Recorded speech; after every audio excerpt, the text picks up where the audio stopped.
ஓம் சாந்தி.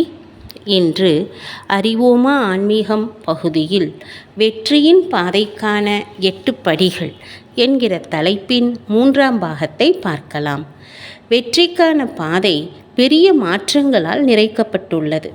அந்த பாதையில் பயணம் செய்யும் ஒரு பயணியாக நாம் அந்த மாற்றங்கள் நம்மீது எதிர்மறையான தாக்கத்தை ஏற்படுத்தாதபடிக்கு அவற்றை நாம் ஏற்றுக்கொள்ள வேண்டும், மேலும் எதிர்நோக்க வேண்டும்.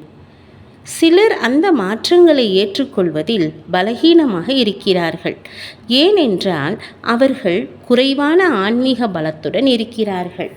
மேலும் அந்த மாற்றங்களை பார்க்கும் அவர்களுடைய கண்ணோட்டம் எதிர்மறையாக இருக்கிறது.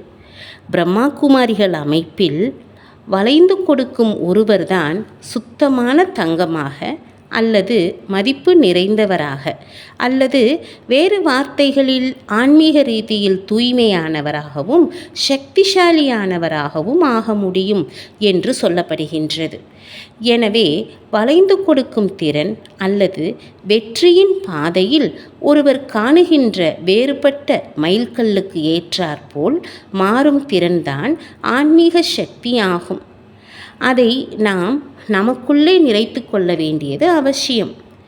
போக்குவரத்து சிக்னலைப் போல வெற்றியின் பாதையில் பயணிக்கின்ற நமக்கு கடந்து செல்கின்ற குறிப்பிட்ட கைகாட்டிகளில் நிறுத்துகின்ற திறனும் தேவை. இந்த கைகாட்டிகள் நமக்கு அந்த நிமிடம் அவற்றை வேகமாக கடந்து செல்வதனால் உடல் நோய் அல்லது உடைந்துவிட்ட உறவுகள் போன்ற விபத்துகள் ஏற்படலாம் என்கிற செய்தியை கூறுகின்றன. மேலும் அவை மன அழுத்தம் நிறைந்த மனம், தீங்கு விளைவிக்கும் தொழில் அல்லது தனிப்பட்ட நடிப்பின் பாகம் போன்றவற்றை உருவாக்குகின்றன. வாழ்க்கையில் எந்த கோணத்திலும் வெற்றியின் குறிக்கோளை அடைவதற்கு அவற்றை பயன்படுத்தும் வாய்ப்பும் இருக்கிறது. இது வெற்றியின் குறிக்கோளை அடைவதற்கான பயணத்தை நிறுத்தி விடுகின்றது. மற்றொரு ஆன்மீக திறன் என்னவென்றால், வெற்றியின் பாதையில் பயணிக்கும் போது வருகின்ற சைட் சீன்ஸ், அதாவது பக்க காட்சிகளின் தேவைக்கு ஏற்றபடி புதிய படைப்பாற்றலுடன் கூடிய ஆக்கப்பூர்வமான சமஸ்காரங்களை உருவாக்கி கொள்ளும் திறனாகும்.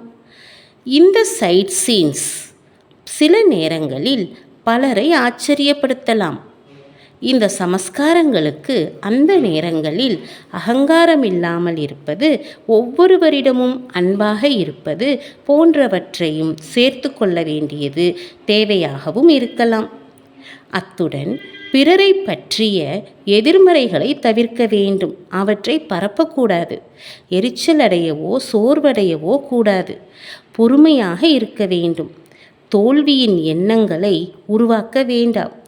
ஒவ்வொருவருடைய நடிப்பின் பாகத்தையும் சுலபமாக ஏற்றுக்கொள்ள வேண்டும். சில சமஸ்காரங்கள் சரியது தவறு எது என்பதை கண்டறியும் சக்தியை கொடுக்கின்றன, அல்லது செல்வம், நேரம், ஆற்றல் போன்ற வளங்களை சிக்கனமாக பயன்படுத்த வைக்கின்றன. மேலும் மற்ற பயணங்களைப் போல சில நேரங்களில் அந்த பக்க காட்சிகளில் ஒட்டிக்கொள்ளாமல் இருக்க வேண்டியதும் முக்கியமானது. நாம் அவற்றை ஒதுக்கிவிட வேண்டும் அல்லது விட்டுவிட வேண்டும். வெற்றியின் குறிக்கோளின் மீது முழுமையான கவனம் வைத்து வெற்றியின் பாதையில் உறுதியோடு முன்னேறி செல்ல வேண்டும். நம்முடைய பயணம் முழுவதும் அதற்காகவே அர்ப்பணிக்கப்பட்டுள்ளது. ஓம் சாந்தி.